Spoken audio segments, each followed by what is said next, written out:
बिस्मिल्लाहिर्रहमानिर्रहीम।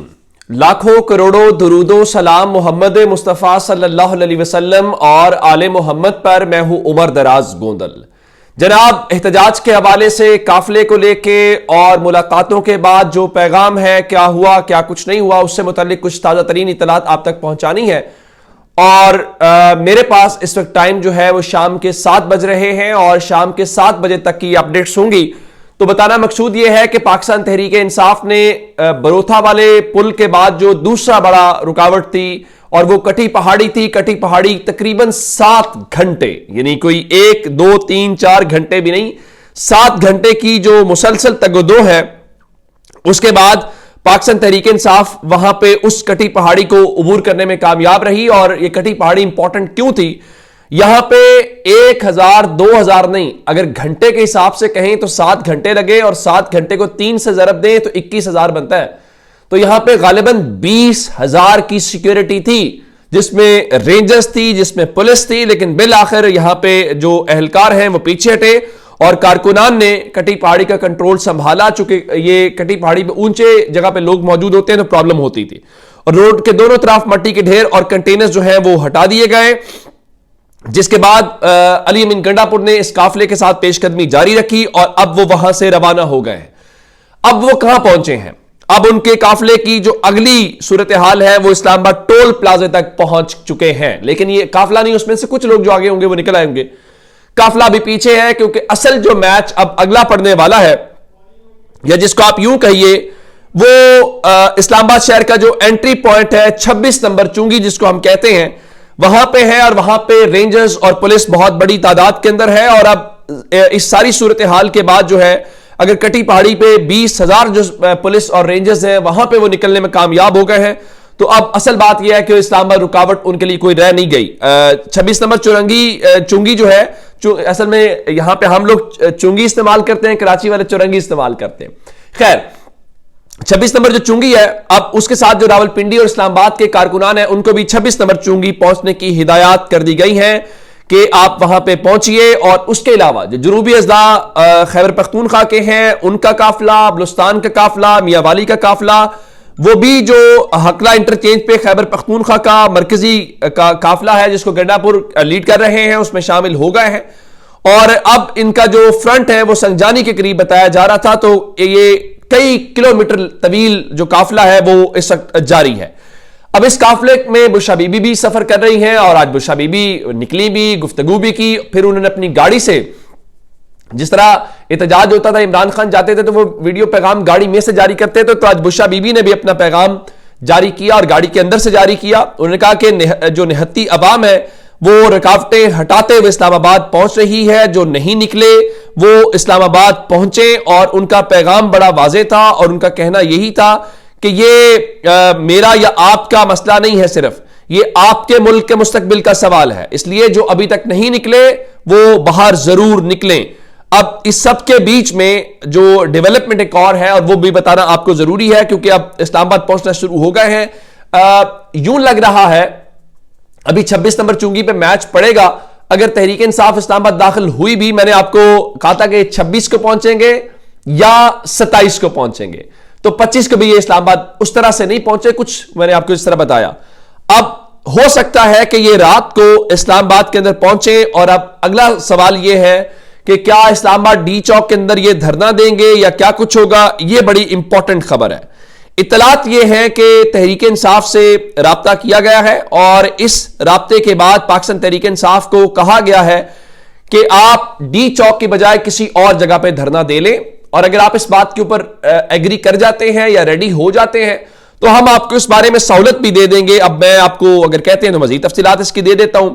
हुआ यह है कि पहला जो कॉन्टेक्ट हुआ है वो शिबली फराज और अयाज सादिक के दरमियान हुआ है हुकूमत की तरफ से, और फिर गालिबन कोई मुलाकात भी हुई है जिसमें अयाज सादिक या राना सनाउल्लाह थे और तहरीक इंसाफ से गालिबन शिबली फराज और बैरिस्टर गौहर थे।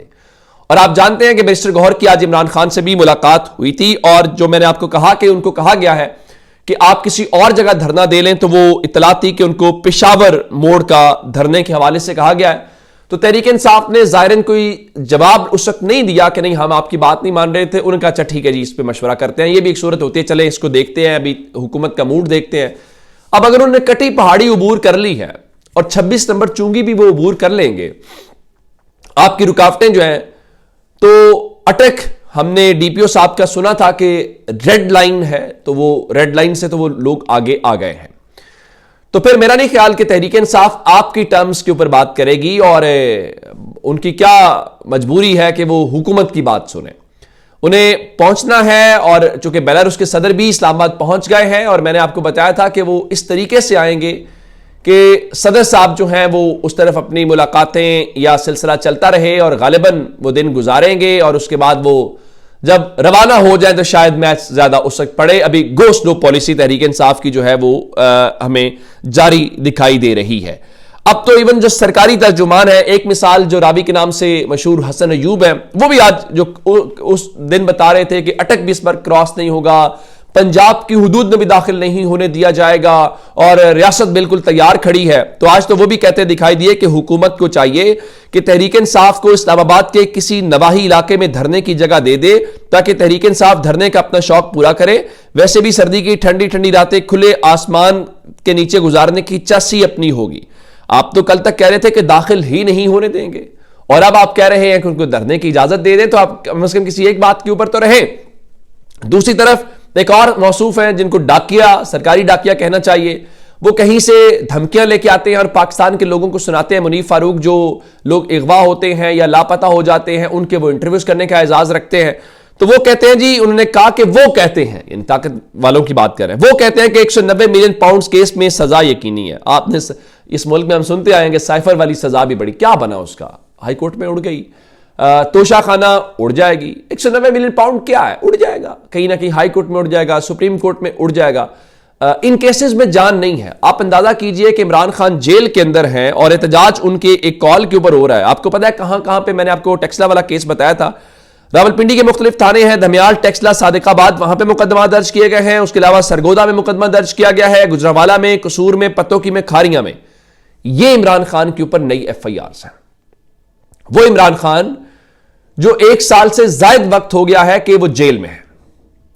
अगस्त में वो गिरफ्तार हुए थे, 5 अगस्त को 2023 को, 2024 को साल हुआ और अगस्त से सितंबर, अक्टूबर और नवंबर खत्म हो रहा है और दिसंबर आ रहा है।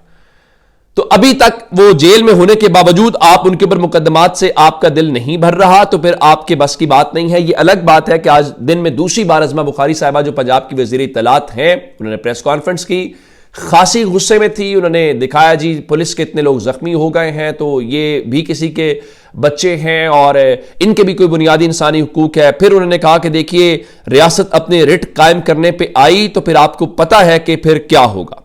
फिर वो लाहौर के हवाले से बता रही थी कि लाहौर ने मुस्तरद कर दिया। फिर लाहौर और पंजाब के जो सदर हमाद अजहर है, उनका जो टिकट होल्डर्स और तंजीमी ओहदेदार गुज़श्ता रोज इस्लामाबाद के लिए नहीं निकल सके, वो आज शाम अपने कारकुनान के साथ पुरअमन तरीके से निकलेंगे। हमारी मंजिल इस्लामाबाद है और ये फस्तायत हमारा रास्ता नहीं रोक सकती, आज़ादी हमारा मुकद्दर है। मैं आपको बताना ये चाहता हूं कि मैं आज चेरिंग क्रॉस पे था, मैं वहां से निकला, मैं आज़ादी फ्लाईओवर पे गया, मैं बत्ती चौक गया और मैं शादरा तक गया। ट्विटर पे वीडियोस भी मौजूद है जो मैंने वहां से की हैं।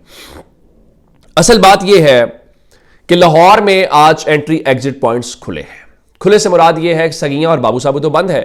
शादरा वाला जो अगर शुरू करते हैं हम उसको आप बत्ती चौक से, तो वहां से कंटेनर्स एक लेन खोली गई है, यानी मुकम्मल नहीं है, यानी मुश्किल थोड़ी है, ट्रैफिक स्टक होती है जैसे आमतौर पे हो, तो उससे लोग निकलते हैं। फिर रावी पुल के ऊपर कंटेनर है, इस तरह से आगे कंटेनर शादरा के, और कंटेनर्स को साइड पे किया गया, ट्रकों को साइड पे किया गया। एक रो खोली गई है, मसलन रावी ब्रिज के ऊपर जो नया ब्रिज बना है, 4 लेन्स हैं, 3 बंद की गई और 1 खोली गई। इसी तरह से जो एंट्री गेट्स हैं, अगर शादरा से आप लाहौर की तरफ आए, वहां पे भी यही सूरत हाल। उसके बावजूद लाहौर में आज तहरीक इंसाफ ने किसी किस्म का कोई मुजाहिरा नहीं किया, निकलने की कोई कोशिश नहीं की, लाहौर में कोई गिरफ्तारी नहीं हुई। अब अगर वो ये कहें कि हमें इस्लामाबाद की कॉल दी गई, हमने वहां पहुंचना है, तो वो उनकी मर्जी है। लेकिन लाहौर में किसी किस्म का मुजाहिरा या तहरीक इंसाफ लाहौर जो है वो बिल्कुल खामोशी और सन्नाटे के साथ हमें दिखाई दी। एक बात आपको जरूर बतानी है, और वो आज इंटरनेशनल मीडिया के हवाले से है। इंटरनेशनल मीडिया पहले भी कवर कर रहा है, अल जजीरा, वॉशिंगटन पोस्ट, गैर मुल्की जितना क्रेडिबल या जरा एस्टैब्लिश्ड मीडिया है। अब अंदाजा लगाइए कि हमारे यहां तो जो मीडिया कर रहा है सो कर रहा है, वो आप टीवी स्क्रीन पे देख पा रहे होंगे कितनी कोई आप तक रियलिटी पहुंचाई जाती है। वहां पे तो हुकूमत की जितनी प्रेस कॉन्फ्रेंसेज हैं उससे ही आपको वो फुर्सत नहीं मिलती। तो जनाब बीबीसी, मैं बीबीसी उर्दू की बात नहीं कर रहा जो पाकिस्तान तक महदूद है, मैं बीबीसी वर्ल्ड की बात कर रहा हूं, बीबीसी न्यूज की बात कर रहा हूं जो वर्ल्ड वाइड है, यूके का। उन्होंने पाकिस्तान तहरीक इंसाफ के धरने के ऊपर जो है वो लाइव अपडेट्स दे रहे हैं। टाइटल है Pakistan police clash with Imran Khan supporters demanding his release, और लम्हा बलम्हा जो भी अपडेट्स हैं वो दे रहे हैं। आप अंदाजा लगाइए कि उसको इंटरनेशनल मीडिया या इंटरनेशनल जो वर्ल्ड है वो कितना क्लोजली देख रहे हैं और हम क्या सीरियसनेस दिखा रहे हैं। अपना बहुत सारा ख्याल रखिएगा। खुदा हाफिज।